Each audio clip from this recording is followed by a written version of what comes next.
Good evening, I'm M.Gatto. The Saints finished off their regular season schedule today, ensuring they would be playing into the month of January. Here's Fred Hickman, and Fred, we can breathe a small sigh of relief tonight. And no nail biting today. Right. It's never in question. Good evening and welcome back. I'm Lee Zurich. And I'm M.Gatto. A cool night on tap with parts of the metro area seeing temperatures in the 30s.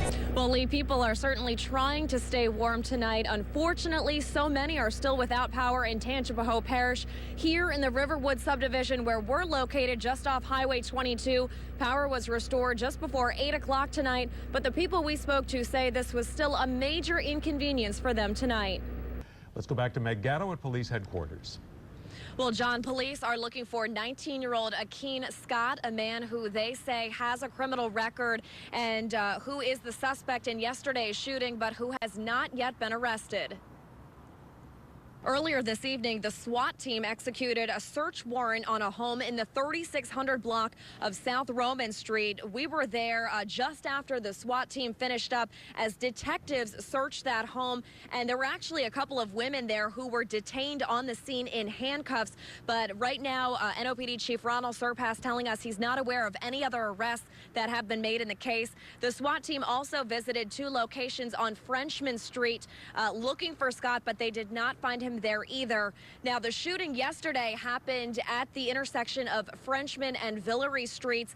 Surveillance cameras captured an image of a man that police now identify as Akeen Scott, opening fire on some 300 people who were celebrating Mother's Day there in the streets with a second line.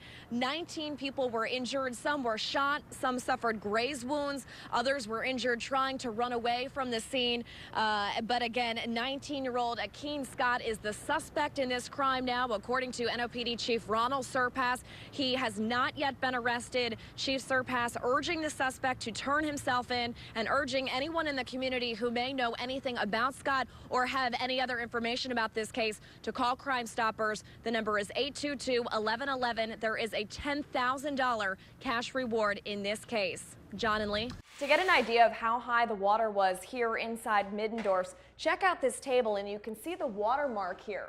Now, I'm almost 6 feet tall and this line comes up to about halfway on me. But keep in mind, we're about a foot off the ground inside the restaurant here. So that means there was about 4 feet of water inside this section of the restaurant. U.S. cards have easy-to-copy magnetic strips on the back containing personal data. But most other countries have digital chips in their cards, which make it much more difficult to steal information. The verdict came just about an hour after the jury informed Judge Lance Afric that they were having difficulty reaching a unanimous decision. He instructed them to go back to the jury room and keep deliberating. Then at about 5 o'clock this evening, the jury told the judge they'd finally reached a verdict. Crime Stoppers tips led authorities to Covington native Jamion Chapman, who police say was hiding out at a home in Vermilion Parish. He was on the run, no doubt. He knew we were on his tail and he was trying to get out of Dodge, no doubt. Slidell Chief Randy Smith says people were helping Chapman hide. They now face charges.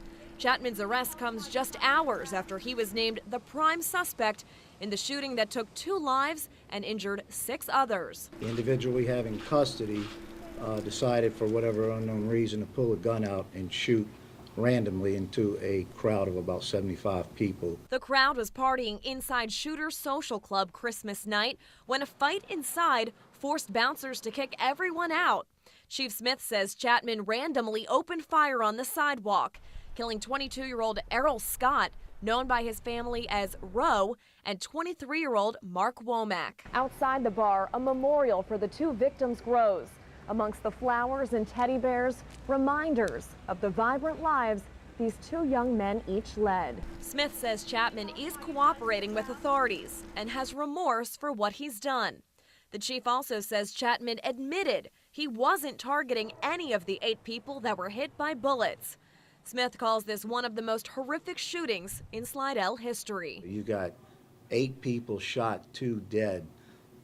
That's a big deal. That's a big deal for us, and that's a big deal for anybody. Most of all, Slidell's police chief is thankful for the public, who helped lead authorities to Jamion Chapman. Those tipsters will now share in a $7,500 Crime Stoppers reward. We've had multiple calls. There probably will be a split of the reward, but we're just thrilled that so many people did answer that call. A call that brought this suspected shooter to justice. Sherman Copeland has been the subject of many Fox 8 investigations.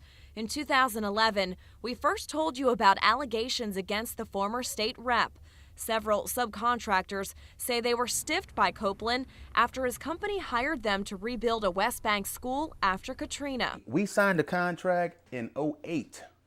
We started, I remember it being very hot. It was July when we poured the slab for the school.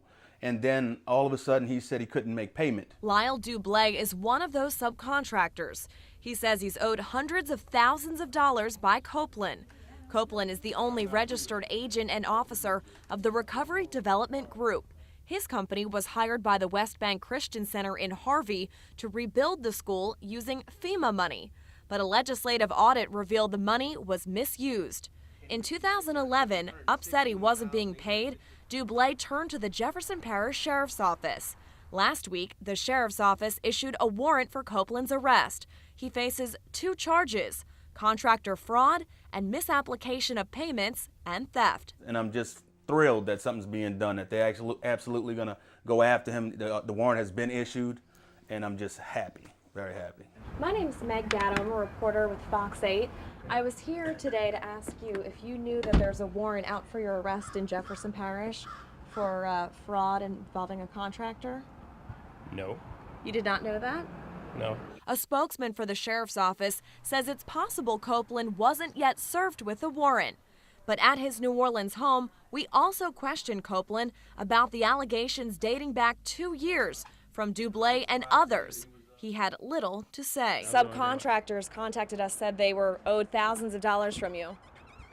I'm not involved and y'all don't know anything about it. Lyle Dublé says his life was destroyed by Sherman Copeland because of the thousands of dollars he lost on the construction project. I'm talking no electricity. I was running my house on a generator. All my personal cash came out of my pocket into that project. And then when he didn't pay, I had to pay my creditors. All my supply houses calling, hey man, where's my money? Where's my money? Dublé slowly put his life back together. Now he wants Sherman Copeland to be held responsible if he's found guilty of the charges against him. If you live in Orleans Parish, there's a good chance you've been in this building, Orleans Parish Criminal District Court. The court is one of the busiest in the state, holding an average of 300 jury trials a year. If you make it onto a jury, it can be a long process, but there's one thing you can count on. You're most likely going to get a good meal. We found that jurors are eating trout dishes, veal parmesan, and even ribeyes. You're trying to keep people happy in terms of the work you're requiring them to do. You need to do that for a couple of reasons. Former Chief Judge Calvin Johnson served on the bench at Orleans Criminal Court for 17 years. He retired in 2008. He says in addition to the food ordered for jurors, judges working a trial, their court staff, sheriff's deputies who monitor the courtroom, and even attorneys for both sides eat for free as well. The way the court operates, you have to have the people contained. That is, the judge needs to be present during the lunch hour. The court staff need to be present during the lunch hour. Lawyers need to be present during the lunch hour. According to records reviewed by Fox 8 News, the court spent over $100,000 each year buying lunches for juries and all the court staff for each one of those trials. So what's the official policy in place for purchasing the lunches? We found there is none. When I was there, we didn't have limitations, I don't think. I don't remember limitations on lunch spending as such. Today, there is no written policy stating where lunches must be ordered from or how much a judge can spend. We pulled receipts from lunches over the past 3 years.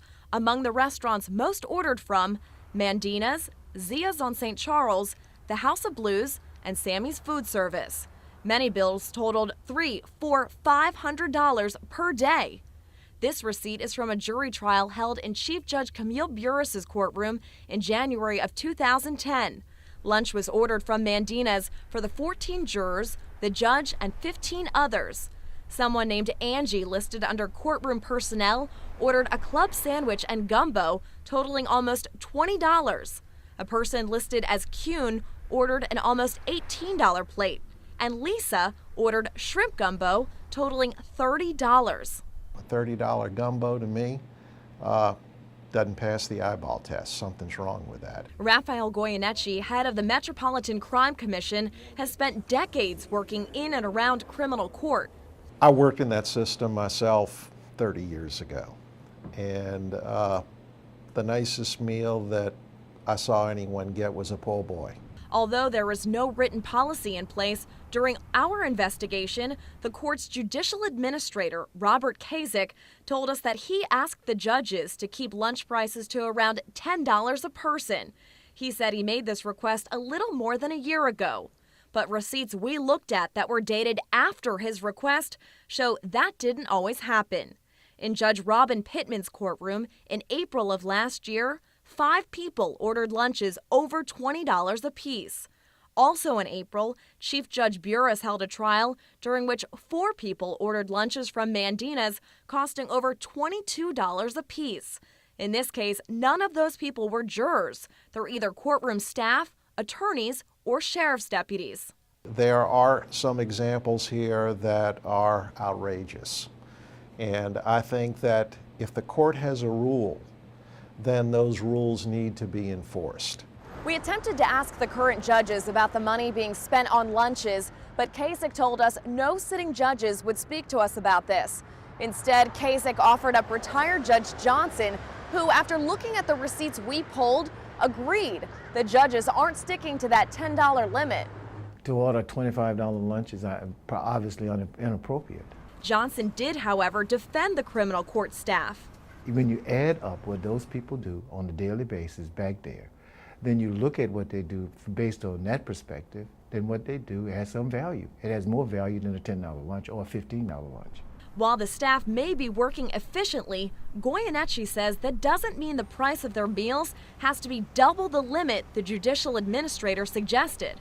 They're entitled, I think, to be fed, but they don't have to get fat and they don't have to pick the most expensive items on the menu. It's not like the court is flush with cash. Each year, the court asks City Council for money for jury expenses. Expenses that include paying the jurors for their service, paying for their parking, meals, and other minor costs associated with jury service. This type of thing is going to make anybody more, in particularly the city, that has a financial problem to fund all of the different things, say, you know what, maybe the court doesn't need all the money that we've given them. Since judges are allowed to decide where they want to order lunch from and basically let jurors and their staff have free rein with the menus, Goyeneche suggests it's time to crack down. They need to manage it and make sure that everybody on their staff realizes that you can't abuse this or take advantage of this. Because those $30 dishes of gumbo and $27 plates of pasta are adding up. M.Gatto, Fox 8 News.